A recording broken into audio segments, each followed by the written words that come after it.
시작할게요. 안녕하세요. 네, 벌써 7, 8월 수업 시작했어요. 매번 드리는 말씀이지만 시간 정말 빠르죠. 선생님들이 지금 이렇게 벌써 이렇게 더운 날씨가 돼버렸잖아요. 그죠? 그동안 지금 추울 때부터 시작해서 지금까지 이렇게 공부를 해 오셨는데 지금 요때쯤 되면 이제 많이 흐트러져요.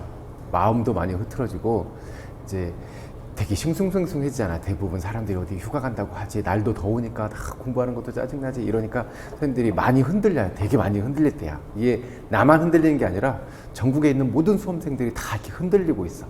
그리고 제가 공부를 해보고 또 선생님들하고 수업을 같이 해보고 이런 지켜본 결과, 제가 경험도 해보고 지켜본 결과 7월, 8월을 어떻게 보내느냐가 굉장히 크게 갈라져요. 7, 8월을 어떻게 보냈느냐가. 그래서 제가 5, 6월 마지막 수업 때도 말씀드렸잖아요. 7, 8월 두 달을 어떻게 보내느냐. 정말 두 달만 죽었다 생각해보고 한번 따라가 보자 했잖아요. 7, 8월 두 달 동안 선생님들이 정말 그동안 이렇게 서브노트도 정리하고 이런 공부 계속 해오셨잖아요. 기출문제에서 뭐 다루는지도 살펴봤었고, 어떤 것들은 이제 자꾸 쳐다봐서 이렇게 다 입력된 내용들도 있을 거고, 어떤 것들은 좀 헷갈리는 내용들도 있을 거고, 아직 내가 더 봐야 되는데 이런 내용들도 있을 거고요. 7, 8월 두 달 동안은 선생님들이 최대한 내가 어디까지 다 소화해낼 수 있는지 한번 해보자. 나 자신의 능력을 한번 테스트를 해보자라는 생각 가지고 선생님들이 최대한 집어넣으셔야 돼요. 그래서 이제 9시월 가면 모의고사 문제 풀 거잖아요. 모의고사 문제를 받아볼 때 선생님들 어떤 마음이겠어요? 내가 그동안 이렇게 공부했는데 실전 문제와 유사한 이 문제를 풀어보면서 내 점수가 얼마나 될까? 내가 얼마나 상황에 잘 적용해서 이 문제를 풀어낼 수 있을까? 이런 테스트를 해보실 거잖아요. 근데 그때 시점에 갔을 때 9월, 10월에 그때 모의고사 문제를 딱 받아든 시점을 한번 가봅시다. 미리 갔을 때 하나의 케이스는요, 아직 내가 외워야 될 게 너무 많아, 소화할 게 너무 많아. 그래서 문제에서 요구하고 있는 게 뭐 쓰란 얘기지, 이거 쓰면 되는, 근데 어떡하지, 안 외웠는데, 이렇게 다가오는 사람이 있을 거고요. 어떤 사람은 다 외웠어. 7, 8월에 정말 죽도록 해서 다 외웠어. 그래? 뭐 이거 쓰란 얘기잖아, 이거 찾으란 얘기잖아, 썼어. 그것도 다음 문제 풀어, 이거 쓰란 얘기잖아, 썼어. 이렇게 두 사람을 한번 비교해봐요. 이 사람은 지금 마음에 짐이 남아있죠. 뭐 있어요? 해야 될 건 알았어. 근데 아직 소화를 못 시켰잖아요. 근데 선생님들 9, 10월 모의고사 풀면서 제 거 문제 풀고 말 거예요? 분명히 그러실 거잖아. 다른 시험지도 이렇게 갖다 볼 거잖아요. 그렇죠? 그러면 문제를 이렇게 대부분 보면 그래요. 시험 문제를 풀면 선생님들 아마 그런 경험 하실 거예요. 선생님들이 제 문제를 풀잖아요. 점수가 좀 잘 나와. 다른 선생님 문제 가져다 풀잖아요. 좀 잘 안 나와. 대부분 그래. 왜 그러냐면 선생님들이 저한테 익숙해져서 그래. 익숙해져서 제가 하는 이야기 이런 것들이 좀 익숙해져 있어서 이런 것들이 그런데, 다른 거 풀면 좀 이제 그런 차이는 있기는 해. 그래서 이제 그때 문제를 풀어볼 때 선생님들이 내 거 문제만 풀고 끝날 거 아니잖아요. 그죠? 다른 선생님 거 문제도 뭐 이때 옆에서 얘기해주면 이거 가져다가 다 이제 공유하고 나눠서 풀고 이러잖아요. 그러면 문제 풀고 이거 해야지, 문제 풀고 이거 해야지만 계속 확인을 해. 그리고 또 문제를 풀어봐야 되잖아. 그래서 9월, 10월에 가면요, 선생님들이 이제 막 입력하고 집어넣을 시간 자체가 부족해져요. 시간도 부족해지는 데다가 이미 그때 가봐요. 다른 사람들은 몇 점 나온대. 나는 점수가 안 돼. 그러면 심리적으로 쫓기잖아. 불안하잖아.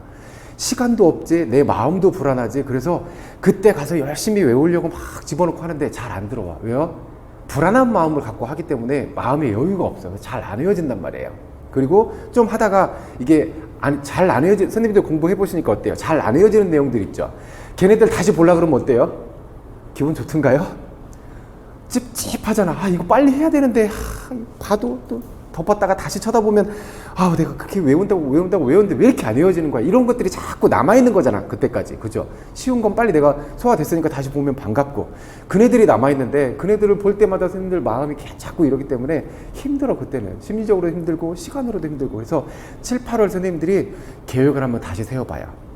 7, 8월 계획을. 그래서 두 달 동안 정말 제가 그랬죠. 두 달 동안 죽었다고 생각하고 한번 공부해보자. 선생님들이 하루의 일정, 일주일의 계획, 이런 것들은 선생님들이 이제 각자 나름대로 하시고, 큰 틀은 이렇게 한번 해봐요. 수업하기 전에 미리, 지금 우리 교수학습 이론 보잖아요. 최소한 최소한 어젯밤에 혹은 오늘 아침에 선생님들이 다 보고 와. 다 보고 와서 여기서 문제를 풀어봐야 제가 12시쯤에는 문제를 갖다 놓을 거예요. 그러니까 1시간 전에 미리 오셔서 푸는 데는 이렇게 큰 시간의 지장은 없을 거예요. 12시쯤 오셔서 미리 오셔서 문제를 다 풀어보시고 내가 풀어지는지 이것이 접근이 되는지 이런 연습을 해보시고 끝나고 나서는 집에 가서 안 헤어졌던 부분들 있죠. 이 부분들을 선생님들이 꼼꼼하게 체크해놓고 다시 복습하는, 그래서 예습해오고 문제 풀고 그 다음에 끝나면 복습해보고 그 정도 과정은 하셔야 돼. 최소한 그만큼만 하셔야 돼. 그래서 7, 8월 동안 한 바퀴 우리 다 돌아갈 거잖아요. 한 바퀴 다 돌아갔을 때 어지간한 건 내가 다 섭렵했어. 이 상태로 선생님들이 모의고사를 보러 가야 돼. 그랬을 때 문제를 보고 내가 문제 상황에서 이렇게 접근하는 게 조금 잘 안 되었구나. 이거 내가 의미 파악하는데 이런 문제가 있었구나. 이것을 체크를 해야지 외웠는데 뭐더라? 이렇게 하고 있으면 좀 힘들어져. 물론 9, 10월에 가서 해도 충분해요. 왜냐면 9, 10월에 처음 공부하는 거 아니잖아. 어지간한 건 다 들어와 있잖아. 필요한 부분만 이렇게 보면 되는 거잖아요. 그래서 가능하지만 그때 선생님들이 다른 선생님들의 시험지를 가져다 이렇게 풀어본다든가 이럴 때 선생님들이 빈 공간을 채우는 이런 작업이 돼야지 해야 될 걸 아직 못해서 숙제를 하는 그런 위치가 되면 안 된다고요. 그러니까 7, 8월 동안 2달 동안 선생님들이 정말 우리 1, 2월 시작할 때 어땠어요? 한번 해보자. 올해 미친 듯이 해가지고 반드시 이뤄내보자. 이런 굳은 의지를 갖고 시작했잖아요. 그죠? 7, 8월에 다시 한번 다짐을 하셔야 돼. 그리고 공부를 자꾸 하시면서 선생님들이 하면 할수록 불안해지죠. 그쵸? 왜? 하면 할수록 내가 이걸 왜 아직 소화 못하고 있지? 이런 것들이 자꾸 발견되거든. 그것 자체가 선생님들이 하고 있다는 거야. 근데 놓고서 안 하고 있으면요, 불안한 마음이 없지. 왜? 내가 지금 안 하고 있는데 뭐 불안해. 그냥 하면 되지. 이러고 있단 말이야. 근데 자꾸 쳐다보면서 내가 지금 불안해하고 있다는 건 내가 지금 자꾸 뭘 하고 있다는 거야. 그러니까 그 불안한 마음을 선생님들이 이겨내셔야 되고 7, 8월 2달 동안 한번 잘 따라와 봐요. 알겠죠?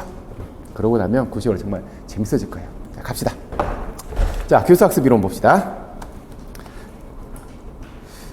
보기 전에 우리 예전에 이론할 때 봤었는데 아직 안 보신 선생님도 계실 거니까 저랑 이제 7, 8월에 이 영상 안 보신 분도 계실 거니까 제 이 영상을 왜 넣어놨냐면 지금 선생님들이 지금 며칠 남았어요? 140 후반이죠. 140일 남았나요? 130대인가요?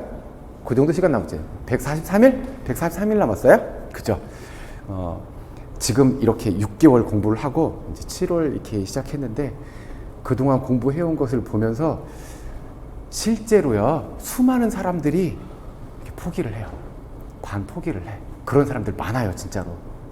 6개월 해봤더니 도저히 못하겠어. 이건 내가 할 일이 아닌가 봐. 포기하는 사람들이 상당히 많아져요. 그래서 그런 마음이 든다라는 건 누구나 다 모든 수험생들이 다 힘들다라는 걸 느끼고 있다는 거예요. 근데 지금 그동안 해온 거 있잖아. 절대 포기하지 말라고. 선생님도 포기하지 말라고 제가 이 영상을 만들어 왔어요. 봐봐요. 흰색 트렁크 입은 분이 주인공이에요.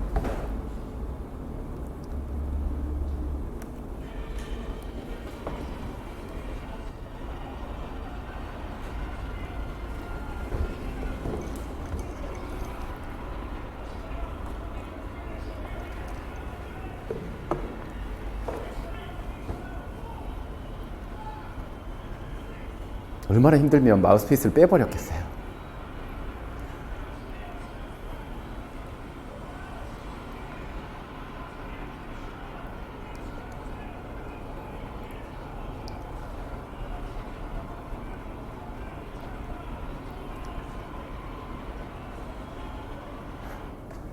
저는 이 영상을 참 여러 번 봤는데 제가 그렇다 그러죠. 이 스포츠 장면에서 이런 거 나오면 그러다 그러잖아요. 볼 때마다 울컥해요. 방금도 울 뻔했어. 자, 이 사람이 중간에 힘들다고 포기해버리고 이랬으면 그 정말 자기한테 마지막 순간에 찾아왔을 찬스 이런 걸 못 맞이했을 거잖아요. 선생님들도 남아있는 기간 아직 충분해요. 143일? 생각해봐. 선생님이 못할 게 뭐 있어. 그 힘든 거 다 헤쳐왔는데 충분해요. 그러니까 절대 포기하지 마요. 가능하니까. 봅시다. 1번 문제 봐요. 학생들이 학교의 지도 아래 경험하는 모든 학습 활동의 총화, 이것을 교육 과정이라고 하지요. 체계적인 교육과정 구성을 위한 일반적인 원리 있었어요. 4가지라니요. 5가지 있었는데 우리 청킹 뭘로 기억하고 있죠? 개최지 시사로 기억하고 있어요. 모든 내용들 다 넣으면 좋죠. 다 넣으면 좋은데 그럴 수 없으니 효과적인 거, 필요한 건 내서 꺼내서 쓰란 얘기예요. 이거 뭐예요? 최소 필요량의 원리죠. 그 다음 지역사회에서 일어나고 있는 모든 상황, 과정 고려하라고요. 지역성의 원리요. 그 다음 시대적 요구 반영하라는 거예요. 얘는요, 네, 시대성의 원리요. 개인의 완성, 사회 발전 두 가지 모두 다 융화를 이뤄야 된대요. 개인과 사회 융화의 원리. 교육 활동이 계속적이고 발전적이어야 돼요. 잠깐 하고 끝날 문제가 아니잖아요. 그래서 계속 발전성의 원리요. 우리 청킹은 개최지 시사로 기억하고 있어요. 아주 옛날에 기출됐던 문제예요. 그 다음 2번 교수학습은 교육과정을 가르쳐 학습 결과를 얻기 위한 의도적인 활동이다. 체육이 학교의 교육과정을 인정받기 위해서는 교육과정과 교수학습의 관계를 분명히 정의하고 목표에 부합되는 체육교육과정을 개발해서 효율적으로 가르쳐야 된다. 체육과 목표 유형, 교육의 목적에 독특하게 기여하는 체육의 고유 영역이 신체활동이죠. 뛰기, 던지기, 구르기 등 모든 운동의 기본이 되는 기초기능이나 농구의 레이업슛, 테니스의 포핸드 스트로크 등 스포츠 활동에 필요한 응용 기능을 가르치는 것. 무슨 영역이에요? 심동적 영역이죠. 정보 처리와 관련된 지식 또는 능력, 이것은 인지적 영역이고요. 학생들의 감정, 태도, 가치, 사회적 행동과 관련된 교육적 결과, 이것은 정의적 목표에 해당하고요. 이거 이렇게 물어보면요, 틀리는 선생님들 한 분도 없어요. 우리가 시민적 목표 모르는 사람이 어디 있어요? 학습 목표 설정해라 그러면 심동적, 인지적, 정의적 목표 이렇게 세 가지 다 설정하고 이렇게 해야 된다, 이런 거 모르는 분이 없어. 그런데 기출 문제에서 뭐라고 물어봤냐면요, 어떤 신체관에서 혹은 김교사의 가치관에 따라서 교육 목표와 관련해서 장단점을 서술해라 그러면 교육 목표와 관련해서 쓰라고 못 쓰란 얘기지, 이렇게 간다고요. 이렇게 접근을 못하는 분들이 계셨어요, 옛날에. 그래서 우리 교육 목표 영역은 뭐 생각하고 계셔야 돼요? 심동인지 정의적 영역이구나, 이거 생각하고 계셔야 돼요. 세상에 그거 모르는 사람이 어디 있어요? 그거 모르고 시험 보는 사람이 어디 있어? 근데 실전 문제에서 그렇게 물어보니까 이거 교육 목표 이거 뭐 쓰란 얘기예요? 이렇게 접근하면 접근하셨던 분이 계셨어. 접근이 안 되는 분이. 그 다음 비고치키의 GPD, 근접발달 영역이죠. 학생이 다른 사람이 도움 없이 독립적으로 문제를 해결할 수 있는 수준, 얘가 뭐였어요? 실제적 발달 수준이었죠.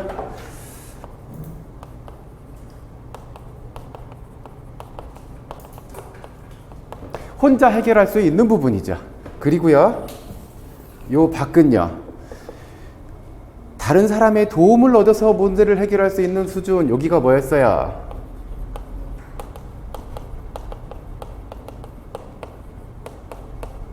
근접 발달 영역이었죠. 그 다음에 혼자서 해결할 수 없는 요 부분이 근접 발달 영역이고, 여기는요, 할 수 없는 부분이죠. 혼자서 해결할 수 없어요. 다른 사람의 도움이 필요한 영역이 이제 잠재적 발달 수준. 그래서 여기 지금 학생의 능력 수준을 어떻게 해요? 이렇게 끌어올려 주는 것. 얘가 뭐였어요? 스캐폴딩이잖아요. 뭐였어요? 네. 비계 설정. 주어진 과제를 수행할 수 있도록 유능한 또래나 교사의 도움을 제공하는 지원. 이것이 비계 설정이었죠.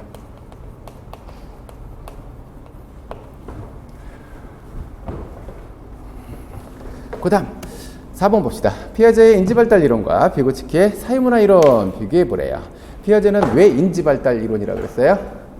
학습이 되려면요, 얘가 발달해야 되니까. 사회문화 이론이라고 얘기한 거는요, 학습이 어떻게 이루어진다고요? 다른 사람과의 환경적 맥락에서 상호작용을 통해서 이루어진다고 했으니까. 피아제 인지발달을 보면요, 학습에 대한 관점을 보면 학습과 발달은 분리된 것이라고 봐요. 비고치키에서는요, 학습이 발달을 주도하죠.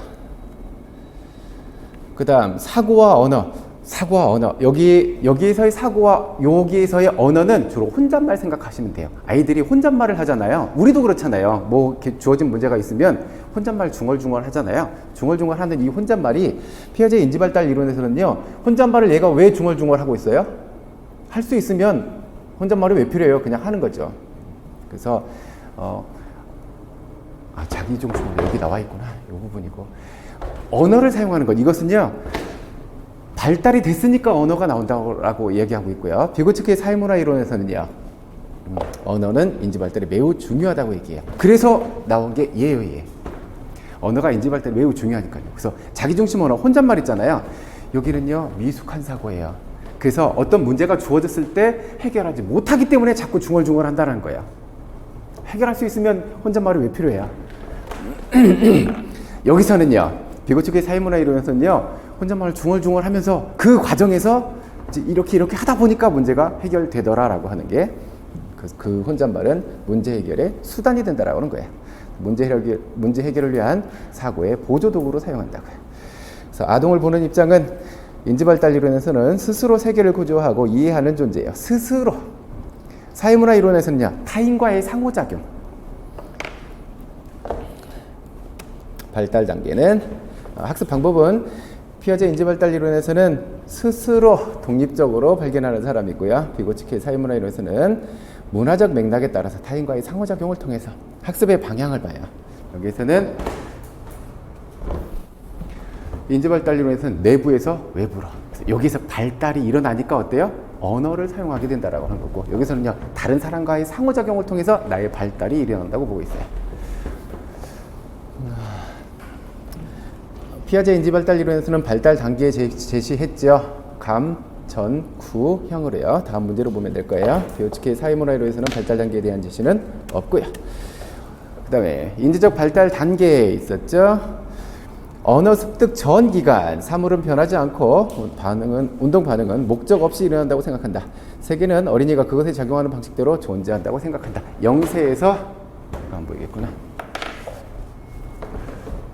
0세에서 2세 정도의 아이들, 이 나이들은요, 감각운동기. 언어 상징을 사용해서 아이디어와 사물을 내적으로 구성하고 다른 사람의 입장을 이해하지 못하고 논리적으로 사고하지 못해요.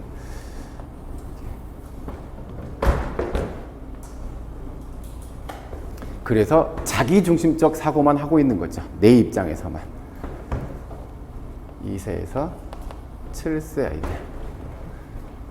유아기의 아이들. 그래서 다 큰 사람들도 다른 사람 입장 못하고 지 얘기만 하는 사람들 있잖아요. 아직 여기 머물러 있는 사람들이야. 이 사람들을 보면 뭐라고 할 게 아니라 선생님들이 다독여줘야 돼. 아직 성숙이 덜 된 사람이라. 그리고 뭐를 해요? 대표적인 게 물활론적 사고를 해요. 물활론적. 살아있다고요. 모든 물체가 살아있다라고 생각을 해요. 이때는 전조작기고요. 대상을 재구성하고 사물의 부분과 전체의 관계를 보고 사물의 특징을 조직한다. 사물과 아이디어의 구체적인 예와 관찰에 머물며 이 발달 단계가 끝날 무렵 같은 것과 다른 것을 구별하는 복잡한 개념을 다루기 시작하고, 이때의 특징은요, 보존 개념이 형성된다라고 하는 거예요. 보존 개념. 얘가 뭐예요? 대표적인 게요, 이렇게 생긴 물그릇에 요만큼 채워진 물을 이렇게 생긴 그릇에 이렇게 채워도 똑같구나, 이 양이 똑같구나 라고 생각하는 게 보존 개념이에요. 그래서 이게 형성되지 않은 아이들에게 어떤 게 물이 많아? 그럼 얘가 높으니까 얘가 더 높다라고 얘기하죠. 이렇게 생각하는 건 보존 개념이 형성되지 못한 것이고, 이렇게 생각할 수 있으면 이제 보존 개념이 형성된 것이죠. 여기는 7세에서 11세 정도의 아이들. 구체적 조작기. 이제 가설을 이해하고 만약 뭐뭐 한다면과 같은 관계를 이해할 수 있고, 어떤 아이디어와 문제를 과학적이고 논리적으로 생각할 수 있어요. 다른 관점 이해하고 자신의 행동을 반성하고 자기 행동에 의해서 자신과 대화할 수 있는 추상적 사고가 가능해져. 이때는 11세에서 15세 형식적 조작기.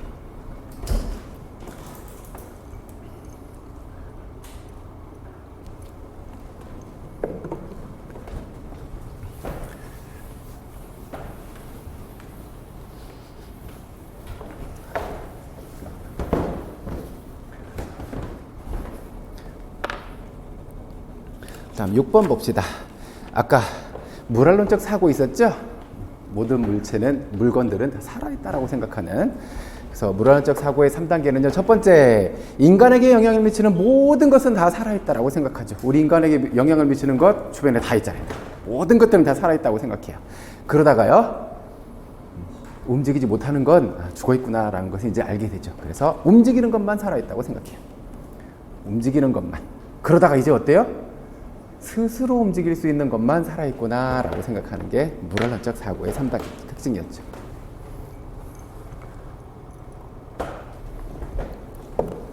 요 문제 정도는 그냥 참고사항으로 상식 수준으로 보셔도 별 문제 안 될 것 같아요. 무언론적 사고를 하는 건 아까 어떤 단계에 있었어요? 전조작기 아이들이잖아요. 유아기 아이들. 그래서 물어본다면 저기 유아 문제나 나오는 문제지 우리 얘기는 별로 발달 단계가 맞지 않아서 참고로 보셔도 별 문제 되지 않을 것 같아요. 그 다음 교육과정 유형 봐야 학교에서 의도적으로 조직해서 가르치는 거예요. 의도한 거예요. 이런 내용들을 가르쳐야 되지. 얘가 뭐예요?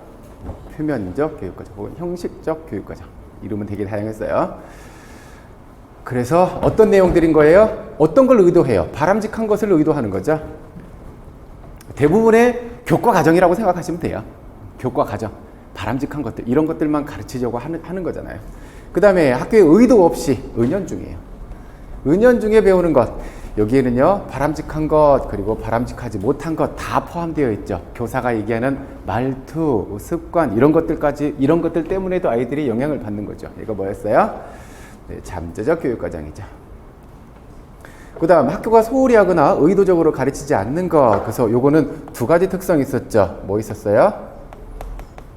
선택성하고요, 배제성하고 두 가지 있었죠. 선택성의 요 얘가 뭐였어요?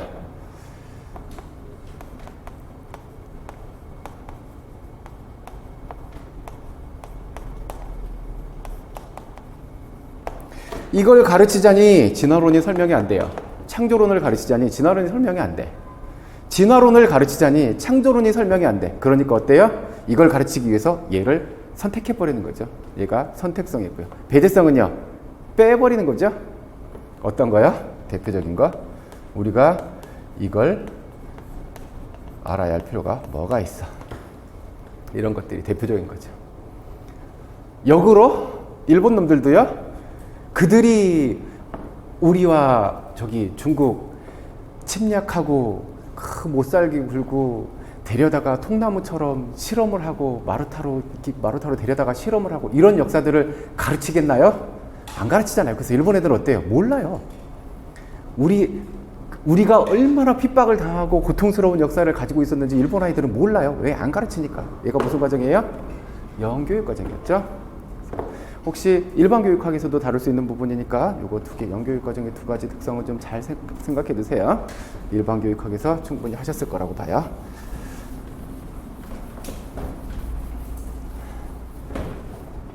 그래서 우리 체육 사업 파트에서 선택성과 배제성 저에게 심하게 나타나잖아요. 배제성. 일본의 체육사를 우리가 뭐 하려고요? 훅 넘어갔잖아요. 문제 나오면 그거 이상한 거예요. 그 다음 8번 봅시다. 학습 경험 선정하는 거 4가지요. 첫 번째, 이거 문장으로 다 외울 필요 없다 그랬어요. 이게 제일 중요한 부분이죠. 운동 수행 능력 향상시킬 수 있어요. 학습 경험 선정 누가 해요? 선생님들이 직접 하실 거잖아요. 내년에 가서 직접 하실 거잖아요. 어떤 내용들을 가르치지? 학생들이 선생님의 수업을 통해서 받아들이게 되는 경험, 이런 것들이 학습 경험이잖아요. 내용 선정한대요. 누가요? 선생님 내년에 직접 하실 거예요. 그러려면요, 운동 수행 능력 향상시킬 수 있어야 돼요. 또요, 이거 글씨로 놓고 달달달달 외울 필요 없다 그랬어요. 그러기 위해서 어떻게 해야 돼요? 최대한의 연습 시간 제공할 수 있어야 돼요.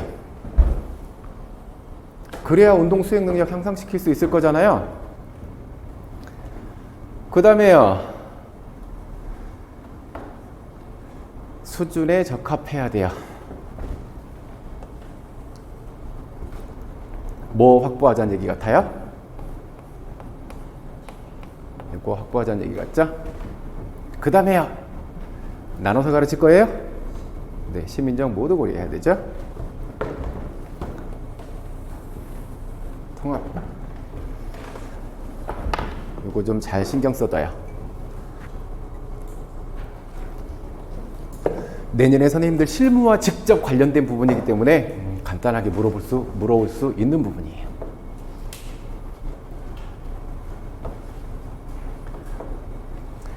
예상해 볼 수 있는 문제는 이렇게 나열하라고 하는 문제겠어요? 절대 그럴 리 없죠. 어딘가 어긋나는 문제를 줘놓고 학습 경험 선정 기준에 어긋나는 부분을 찾아서 써라, 이런 형태가 될 수 있어요. 예를 들어서 학습 목표를 2가지를 주죠. 농구 레이업 슛을 할 수 있다, 레이업 슛과 관련된 원리를 알 수 있다, 요 2가지만 해놔. 그리고 나서 이 사람의 학습 경험 선정의 기준에 위배되는 거 써라. 그럼 뭐 써주셔야 돼요? 이거 써야지. 정의적 목표 얘기하지 않고 있잖아요. 이런 식으로 접근해야 할 가능성이 있으니까 잘 신경 써두셔야 돼요.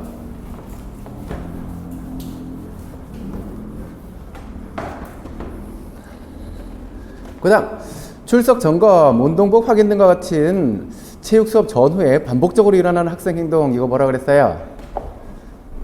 상규적 활동, 상규적 행동이라고 그랬죠. 이 시간은 학습 시간이 아니기 때문에요, 이 시간을, 소비하는 시간을 최소화시켜야 돼요.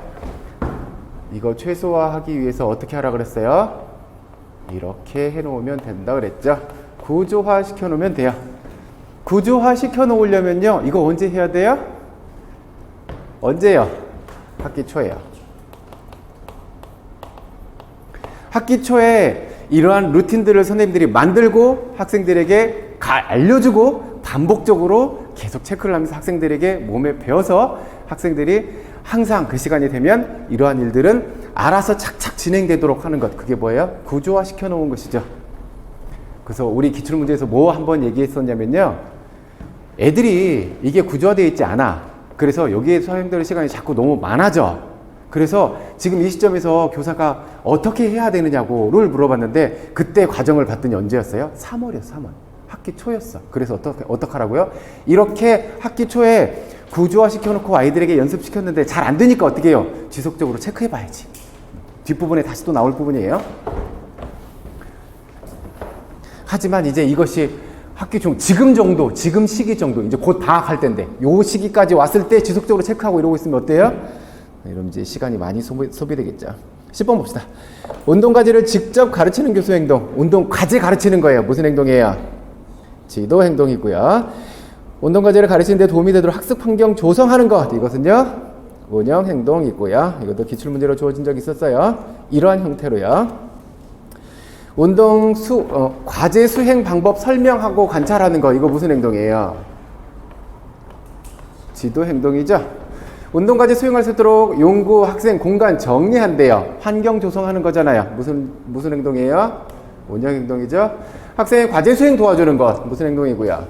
지도 행동이고요. 팀 구성하는 것, 지도 행동이고, 운영 행동이고요. 운동과제 수정하고 발전시키는 것, 지도 행동이고요. 부적절한 행동 제지하는 것, 운영 행동에 해당하죠. 이런 문제는 이제 주는 문제일 거예요.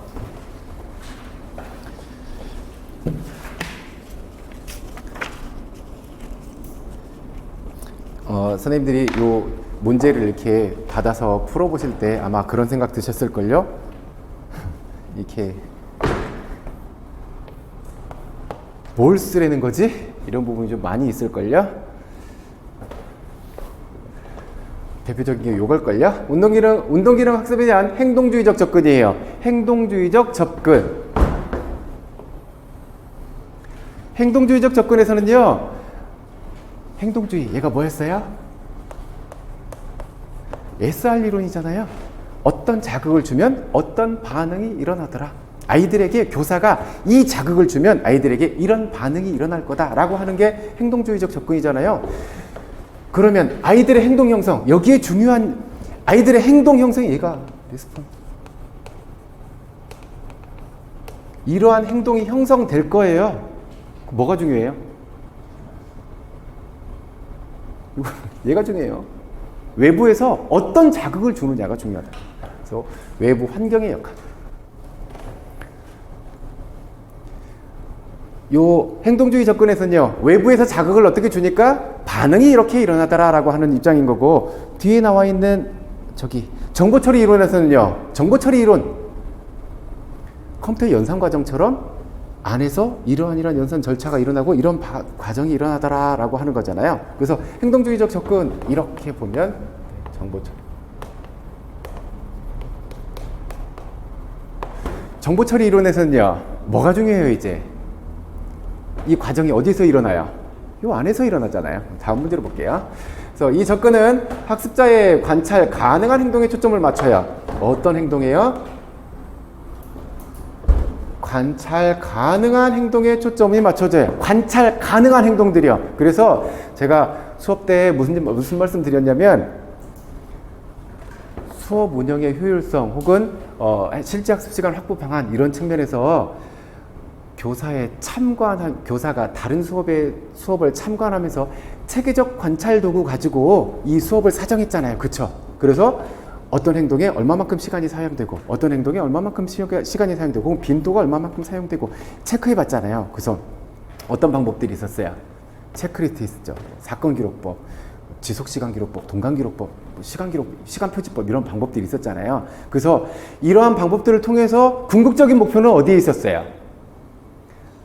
네, 이거 확보하는 데 있었잖아요. 그렇죠? 요거 확보하기 위해서요. 그러려면 얘 확보하려면 뭐가 많아야 돼요? 과제 참여한 시간 많아야 되잖아요. 그 중에 어떤 시간이요? 성공적으로 과제에 참여한 시간. 그래서 어때요? 이 행동들이 어때요? 관찰 가능한 행동이라고 그랬잖아요. 그래서 이렇게 자꾸 여기에 초점을 자꾸 맞추다 보면요. 이거 높게 유지해야 돼. 이거 높게 유지해야 돼. 이렇게 자꾸 요구하고 있으니까요.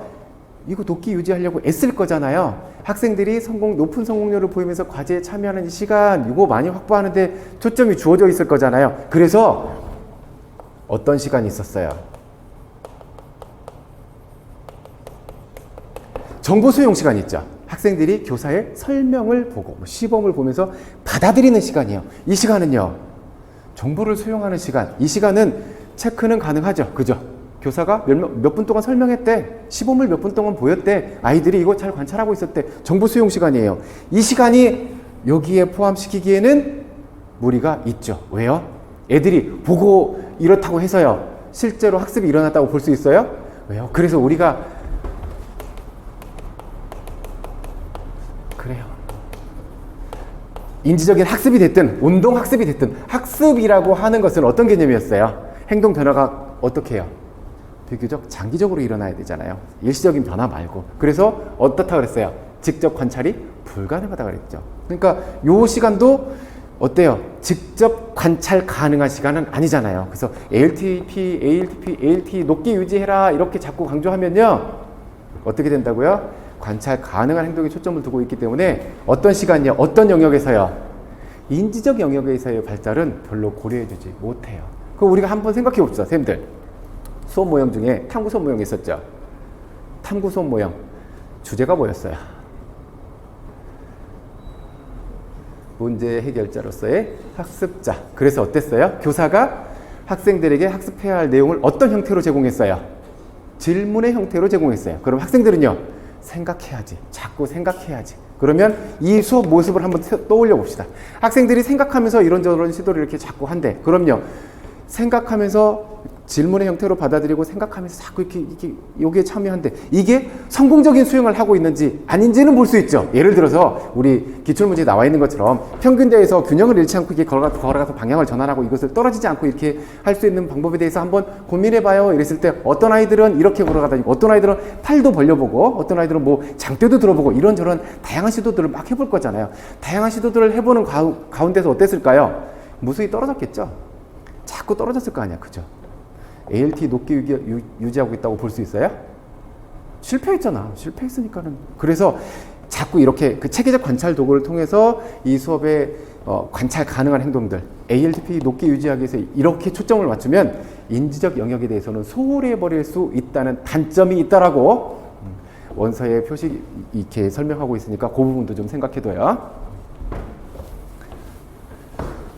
자, 그래서 행동주의자들은 교사들이 바람직한 행동의 모델이 되고 바람직한 행동을 보상하거나 정적으로 강화함으로써 바람직한 반응을 형성해야 한다는 주장을 하고 있다. 그래서 다음에 주어질 바람직한 행동은 행동 빈도를 높여줘야 될 거고 바람직하지 못한 행동들은 행동 빈도를 감소시켜야 될 거고요. 그래서 여기 봐요. 이 행동은 어떤 행동이에요? 증가시키고자 하는 행동이니까 어떤 행동이야?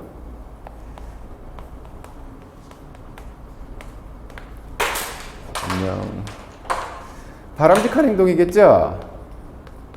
바람직한 행동이니까 증가시키고자 할 거고 자극을 제시했대요. 제공했대요. 그럼 우리 뭘로 봤어요? 정적으로 봤죠. 자극을 제거했대요. 그럼요. 부적으로 봤어요.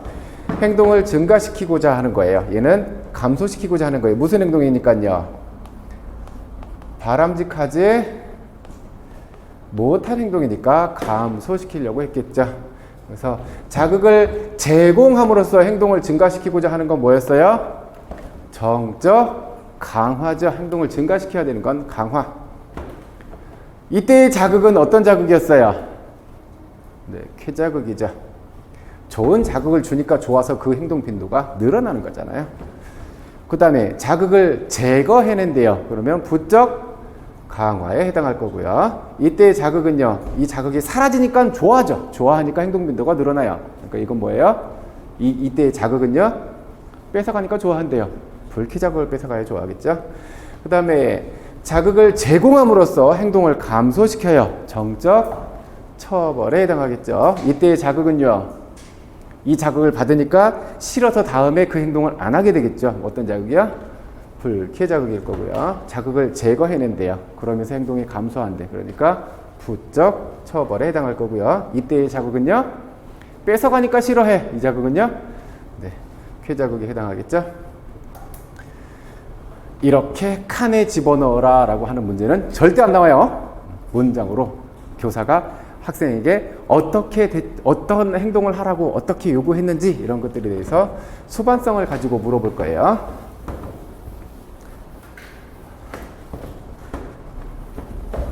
그리고 이렇게 주어질 수 있어. 문제가 이런 거라고 칩시다.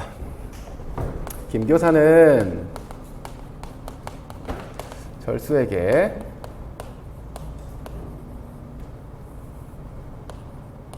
이철수는 뭐 했냐면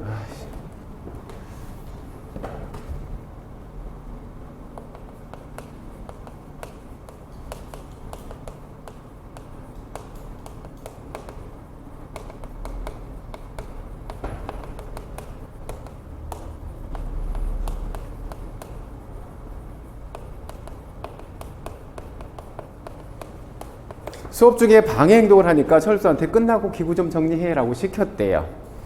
자, 어디에 해당하는지요. 그리고 그 이유까지 쓰래요. 얼른 얘기해요. 어떤 방법이에요? 이건 어떤 자극이에요? 불쾌 자극이죠. 불쾌 자극을 제공한 것이죠.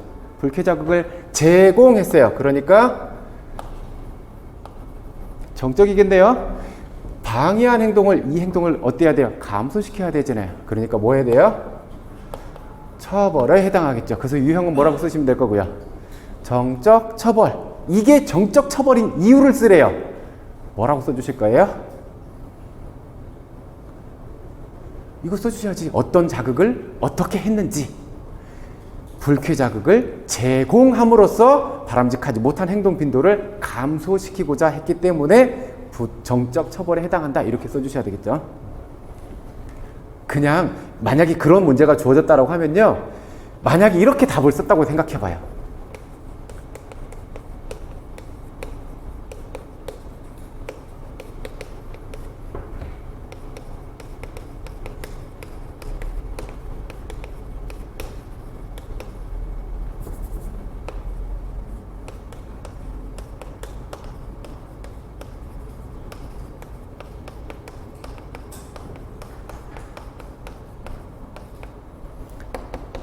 이렇게 쓰면요, 어쩌면 그래요. 그것까지 가지고 어떻게 처리할지 모르겠지만 꼬투리가 잡힐 수도 있잖아요.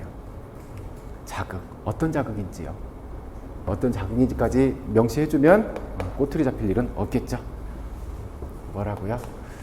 여기에서의 자극은 무슨 자극이니까요. 불쾌 자극을 이렇게 써주셔야. 혹은 여기도요, 행동을 감소시키고자 한다. 이 부분도 빼놓고 썼다라고 하면요, 얘도 꼬투리가 잡힐 수 있는 부분이 될 수도 있어요. 이거는 저 칸 채우기에 급급할 게 아니라 이 의미를 선생님들 생각해 보시면 외울 문제가 아니에요. 그죠?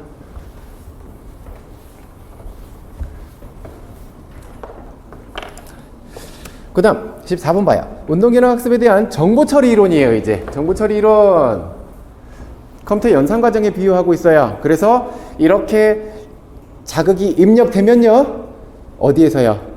컴퓨터에서 연산 과정을 거치는 것처럼 우리 몸 안에서, 요 안에서 어떤 얘가 일어나더라. 그러니까 뭐가 중요한 거예요, 이제? 안에서 처리하고 있잖아요. 내적 처리 과정, 내적 인지 과정. 요 중요성을 강조하죠. 정보 처리 이론은 학습자가 정보를 어떻게 선정, 사용, 해석, 그리고 저장하는지를 연구한다. 정보 처리 이론에서 중요한 아이디어를 주목하거나 주목한 내용에서 의미를 노출하거나 학습 내용을 유용한 방식으로 통합하는 것을 강조한다. 학생들에게 정보 처리 단서를 선택하게 하거나 학생들을 위한 적절한 피드백을 계획하는 데 도움이 된다. 어떻게 저장하는지.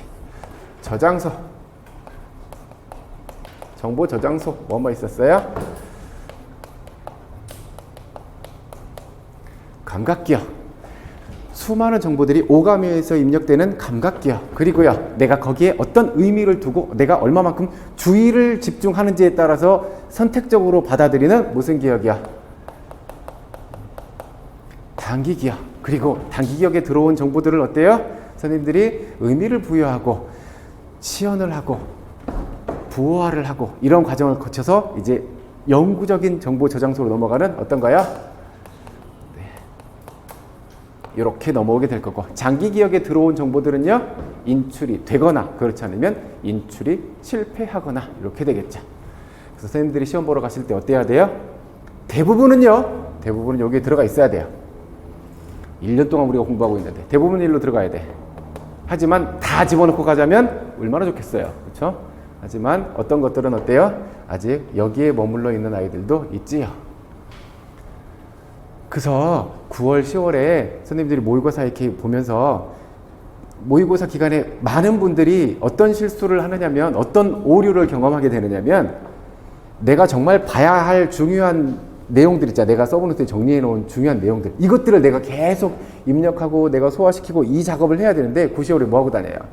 이 선생님 문제 풀어보고 저 선생님 문제 풀어보고 이렇게 풀어보고, 아 나는 몇 점, 이 선생님 문제 왜 있다고요? 나는 몇 점, 다음 주에 또 문제 다 찾아다니고 이거 풀어보고 이거 나 몇 점 맞았네 이러고 가. 2달을 이렇게 보내. 그리고 나서 시험 보러 간단 말이에요. 시험 보러 가서 정말 시험에서는요, 시험 문제들이 다 어때요? 다 어렵나요? 그렇지 않잖아요. 분명히 뭐 해요? 이러한 문제들이 있다고요. 난이도가요. 이런 문제들이 있어요. 정말 변별하려고 극악의 난이도를 가지고 있는 문제들도 있을 거고요. 공부 좀 해야 맞추는 문제들이 있을 거고, 기본적으로 주는 문제들이 있어요. 근데 대부분 실수가 어디서 나와요? 요런 데서 막 나와요. 요런 데서. 아니면 이런 데서. 정말 기본적인 거예요. 너무 기본적인 거. 근데 이거를 언제 봤어요? 모의고사 보기 이전에 7, 8월에 한번 봤어. 모의고사 2달 동안 놓고 있었어. 그래서 시험지에 가봤더니 정말 기본적인 거 물어봤는데 내가 언제 봤냐면 2달 전에 봤어. 그래서 실수가 나타나면 안 된다고. 그래서 제가 11월 과정을 뭘로 넣어놨어요? 11월 과정에 총정리를 한 바퀴를 하고 가야 돼. 그래서 최소한 시험 보기 1, 2주 전에, 내가 손 놓고 있었어도 1, 2주 전에 한번 봤어. 이렇게 최근의 기억으로 좀 가져와야, 여기에 못 가더라도 여기에라도 있어야 선생님들이 좀 실수가 덜 나오니까. 그래서 시험 문제 풀 때요, 많은 분들이 그랬어. 왜 그랬는지 안타까워 죽겠어. 모의고사에서 이렇게 실컷 다루고 이렇게 시험 보러 가잖아요. 시험 문제를 붙들고, 이 난이도는 상대적인 체감 난이도잖아요. 그쵸? 어떤 사람에게는요, 굉장히 쉽게 다가올 거고요. 어떤 사람한테는요, 와, 이 뭐야? 이렇게 다가올 수도 있을 거예요. 재수없는 얘기 한마디 하자면요. 제 16년 년도에 서울 시험 보고 나서요, 3교시 시험지까지 다 내고 난 다음에 제가 가방 싸면서 무슨 생각했는지 알아요? 진짜 솔직하게 이런 생각이 들었어요. 뭘로 변별하겠다는 거지? 문제가 이러면 도대체 변별을 어떻게 하겠다는 거지? 저한테 너무 쉬웠어. 문제들이 너무 쉬웠어. 그래서 야, 이런 문제면은 변별이 정말 이럴 수 있을까? 정말 재수없죠? 저기 상대적인 난이도인 거잖아요. 근데 모든 사람들한테 그렇지 않죠. 선생님들이 여튼 그 수준이 되면 돼. 근데 역으로 시험 문제를 붙들고 이런 분들이 많았어. 공부를 다 하고 가서, 야, 어떻게 이 시험에 자기가 느끼기에 이런 문제인 거야. 내가 느끼기에 이런 문제인 거야. 이거 너무, 야, 이렇게 쉽다고? 이 시험이? 이럴 리 없어. 분명히 뭔가 숨겨져 있을 거야. 다른 걸 쓰고 온대. 다른 걸 자꾸 이렇게 써요. 자꾸 다른 걸 썼대. 여러 문제를 붙들고 그냥 끝나고 나서 이거 답이 다 이건데 왜? 이건 그냥 주는 문제였는데 왜? 이럴 리가 없다고 생각했대. 이 시험에서 내가 너무도 뻔히 알고 내가 이렇게 아는 이런 문제가 나올 리가 없다고 생각했대. 그래서 다른 걸 자꾸 이렇게 뭔가 숨어 있을 거야. 그거 아닐까? 이렇게 쓰고 다 그러고 왔대. 선생님도 그러시면 안 돼. 알겠죠? 재수없는 얘기 그만. 그 다음 15번 봅시다. 운동학습 단계예요. 학생들이 학습할 과제나 활동의 성질을 이해하고 시행하는 단계이다. 이 단계에서 학생들의 주의가 과제에 집중되므로 높은 수준의 사고 과정이 필요해요. 이제 지금 이 아이들은 뭐 한 아이들이에요? 이거 이해할 수 있어야 돼요. 이제 이거 처음 받아들이는 단계죠. 그래서 어때요? 머릿속으로 이해하고 일어나야 되는 단계야. 그래서 높은 수준의 사고 과정이 필요하다 그랬어요. 이 단계 학습에서 학생들이 자신에게 제공되는 언어적 또는 시각적 정보를 의미 있는 운동 계획이나 활동으로 변환시키는 것이 매우 중요하다. 학생들은 운동 기능의 의도와 목적을 이해하고 학습 상황을 분석하며 기능 학습에 필요한 전략들을 고안하게 되는데 이것은 소위 말하는 운동 수행 계획 또는 운동 계획이다. 운동 수행 계획하는 단계예요. 처음 이 운동 종목에 대해서 소개받고 난 다음에 이렇게 배워가면 되겠다라고 하는 전략을 세우는 단계죠. 이 학습 단계 학생들은 운동 기능의 학습에 필요한 정보와 불필요한 정보를 쉽게 구별하지 못하므로 교사의 특별한 주의가 필요하다. 이게 봐야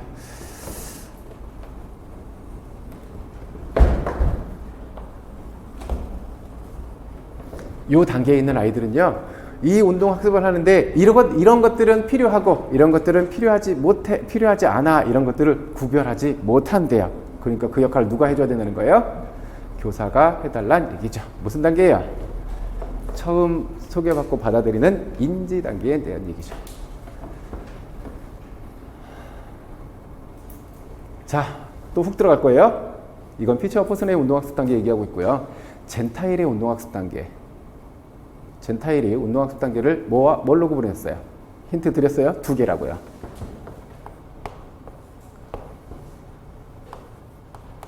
요걸로 시작해요.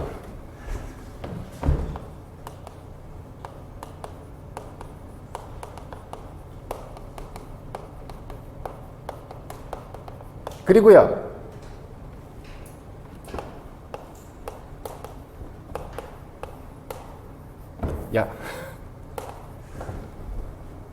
요 단계요. 초성까지 써놨는데 고정화 및 다양화 단계. 그래서 어떤 기능은요? 개방 운동 기능은 다양화, 폐쇄 운동 기능은 고정화. 자, 요 단계에서요. 이 단계에서는 아이들이 뭘 구분해야 된다 그랬어요? 뭘 구분해야 된다고요? 너무 훅 들어갔구나. 요거를 구분할 수 있어야 된다 그랬어요.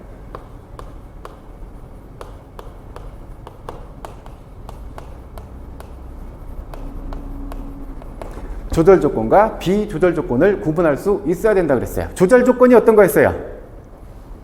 운동 수행에 직접 관여하고 있는 것, 직접 관련된 것, 이것이 조절 조건이고, 비조절 조건은요, 관련되지 않은 것. 여기 봐요. 학습에 필요한 정보, 얘가 뭐예요? 조절 조건. 불필요한 정보, 쟤는 비조절 조건. 피처와 포스너는요, 이 단계에서 아이들이 운동학습에 필요한 조건, 필요하지 못한 조건, 이것을 구분하지 못해. 그러니까 교사가 도와줘야 된대요. 인지 단계에서요. 젠타일은요, 움직임 개념 습득 단계에서 아이들은 어떤 과제를 해결해야 된다고요?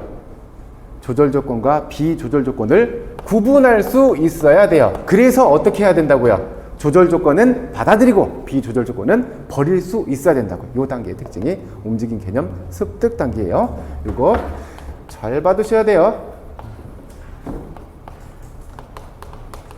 젠타일의 운동학습 단계요.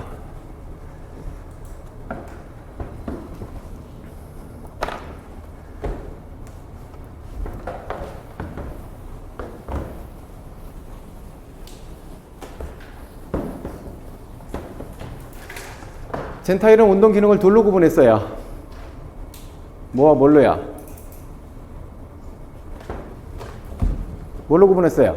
폐쇄 운동 기능과 개방운동 기능으로요. 그 기준은요.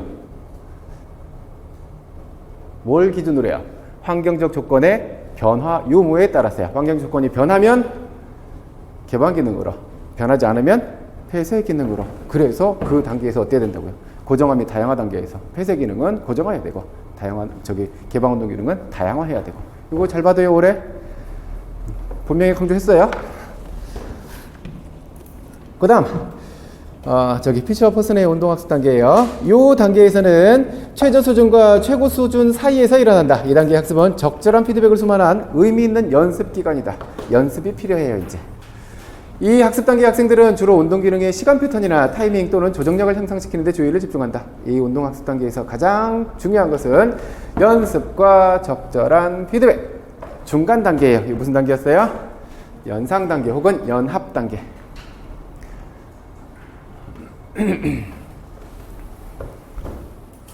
그 다음에요. 이제 다 숙달되면요. 학습의 마지막 단계예요. 운동 기능을 쉽게 수행할 수 있고요. 이 단계의 특징을 잘 봐두셔야 되죠.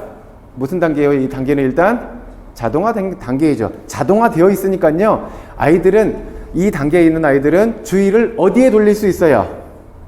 운동 기능 외부 운동 기능을 발휘하는 것 관련 없는 외부 환경 조건에 주의를 집중할 수 있게 되죠.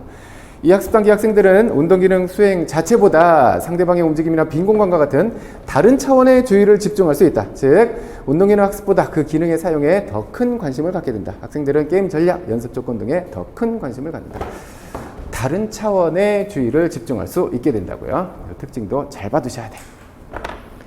그간의 기출 문제는요, 저 단계의 명칭을 쓰라는 게 다였어요. 특징을 쓰라고 거꾸로 물어볼 수도 있어요.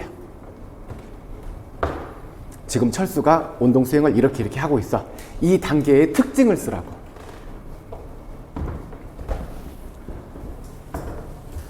그러니까 단순히 구분하는 것에서 그치면 안 돼요. 이 단계 뭐라고 써주셔야 돼요? 다른 차원의 주의를 집중할 수 있게 된다. 그 다음 18번 봐요. 운동기능 학습 초기에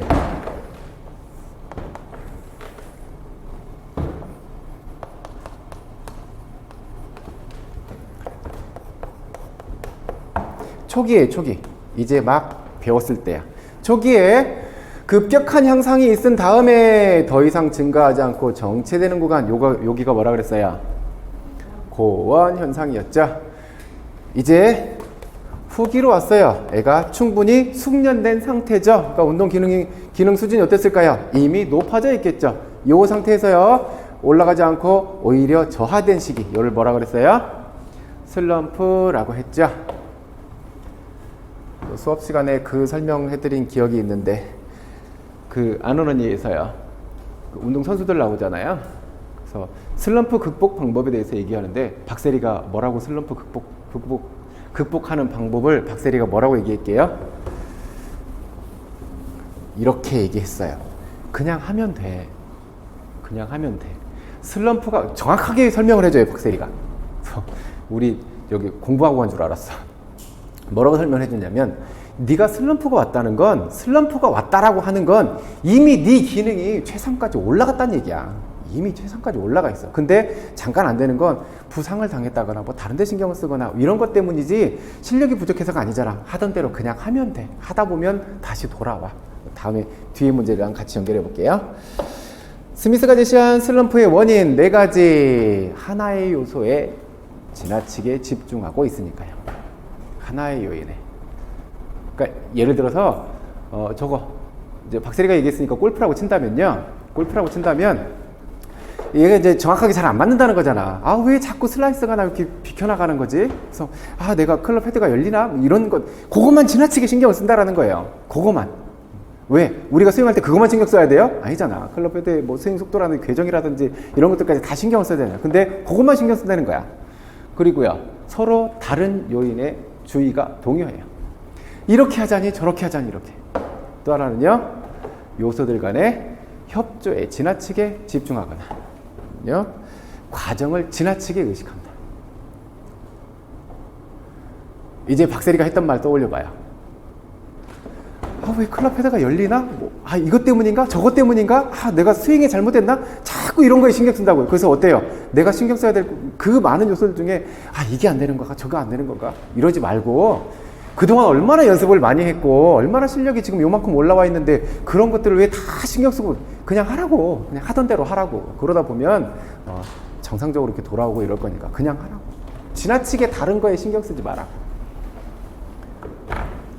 그래도 이건요, 뭐 때문에요? 요것 때문에요. 이분이 이야기한 것 때문에 요 이외의 것들은 답이 될 수 없어요. 그러니까 이건 외워놓고 가면 외워갔는데 나오면 고마운 거고, 안 외웠는데 나오면 망하는 거고,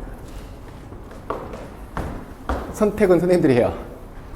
외운데 안 나면요, 외운데 다 나오면 문제가 몇 개 해야 되겠어요? 문제가 그렇잖아요. 너무 많은 부분들 다 보고 나서 시험, 저도 그랬는데 아마 시험을 한 번이라도 쳐본 선생님들이면 다 공감할걸요? 허무해요. 되게 허무해요. 되게 허무해요. 왜 허무한지 알아요? 나는 공부를 이만큼 하고 갔는데 문제 요거 나왔거든. 그 많은 것들을 다 공부해. 그거 안 나오고 기껏 요거 몇 개 나왔어. 되게 허무해요. 끝나고 나면. 시험이 그래요. 그렇다고 해서 찍어서 할 수는 없잖아요. 찍어서 할 수 있으면 얼마나 좋아요. 누구 도사 찾아가야지 이제. 그 다음 연습. 아까 피처 퍼슨의 운동학습 단계에 보면 연합 단계에 있어요. 연합 단계에서 중요한 게 뭐라 그랬어요? 연습과 피드백. 이것이 중요하다고 그랬잖아요. 그래서 이렇게 많은 연습을 하는 것, 연습의 효과. 자꾸 이렇게 연습을 하면 뭐가 좋아져요? 선생님 상식 수준에서 꺼내셔도 돼. 이건 외울 문제 아니야. 연습이 자꾸 많아진대요. 그럼 어때요? 자동화 되잖아요. 아까 그 단계만 보더라도 어때요? 그 단계에서 연습을 자꾸 하니까 어때요? 자동화 되잖아. 자동화 단계의 진입을 촉진해줘요. 또요, 연습을 자꾸 하면 어때요? 달라지지 않잖아. 내게 되잖아. 즉 일관된 수행을 할 수 있게 되잖아요. 자꾸 하게 됩니다.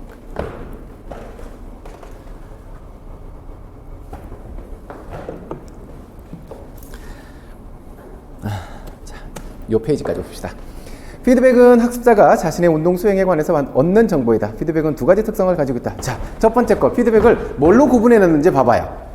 학습자 내부의 감각 시스템. 얘가 가지고 있는 감각 시스템이에요. 지가 받는 거예요. 무슨 피드백이에요? 감각 피드백이죠. 얘는요, 외부로부터 받는 거예요. 옆에 있는 사람이 얘기해주거나 혹은 어떤 것도 여기 외부로부터 제공받는다 그랬어요.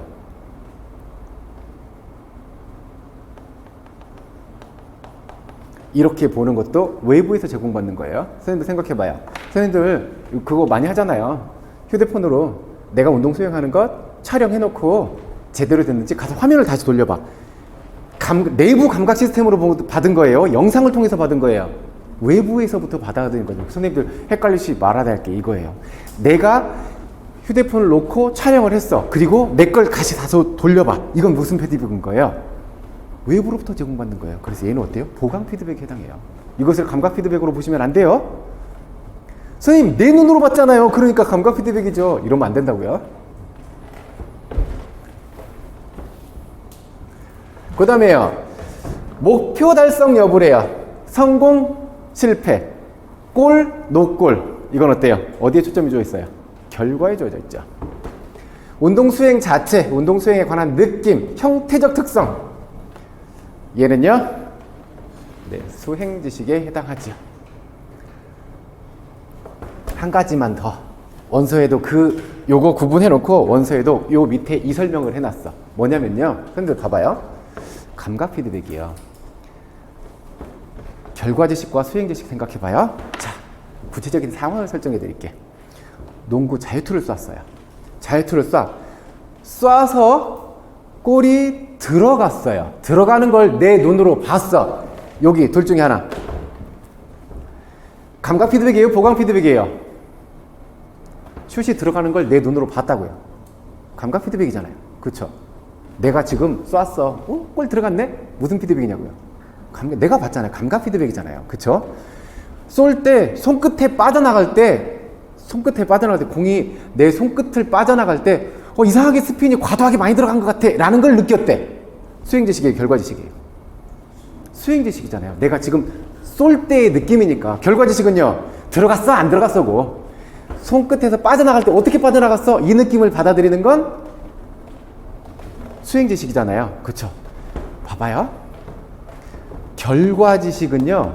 결과지식은 감각 피드백과 보강 피드백이 상충할까요? 안 할까요? 자, 요거예요. 결과지식. 즉 구체적으로 보면요.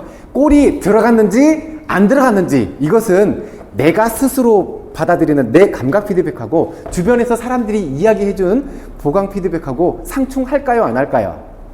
지금 이 상황이면 안 하겠죠. 왜? 골 들어간 걸 야, 내 눈으로 봤을 땐 들어갔는데 네 눈으로 봤을 땐 안 들어갔다고? 이러지는 않잖아요. 그쵸? 하지만 수행지식은 어때요? 이 둘이 상충할 수 있지요. 그죠? 예를 들어서 이런 거예요. 슛을 쏠 때 예를 들어서 우리 저기 기출문제에 나왔던 문장을 떠올려 보면 슛을 쏠 때 무릎의 반동, 팔꿈치, 손목의 스냅 이렇게 동시에 이렇게 이용해서 쓰면 훨씬 더 적은 힘으로 정확하게 슛을 쏠 수 있대. 그쵸? 이렇게 쏠 수 있대. 내가 그렇게 쐈어. 나 이렇게 잘 이용해서 이렇게 쐈어. 그래서 내가 느끼기에 수행지식은 참 잘 되었다고 생각해. 나 이거 반동에 의해서 잘 쐈어. 라고 나는 감각 피드백을 나는 그렇게 받아들였어. 근데 옆에서 뭐라고 피드백을 나한테 해줘요? 야, 반동을 이용하라고 그러는데 이용 못했잖아. 뭔 소리 하다 방금 잘했다고 생각하는데 수행지식은요. 이 둘이 상충할 수 있어요. 그쵸? 근데 좀 더 구체적인 그래서 덮어놓고 이것은 둘이 상충할 수 없고 이것은 상충할 수 있다. 덮어놓고 얘기할 게 아니에요. 특수한 상황이 생겨날 수 있어요. 예를 들어서 테니스 서브를 넣었어.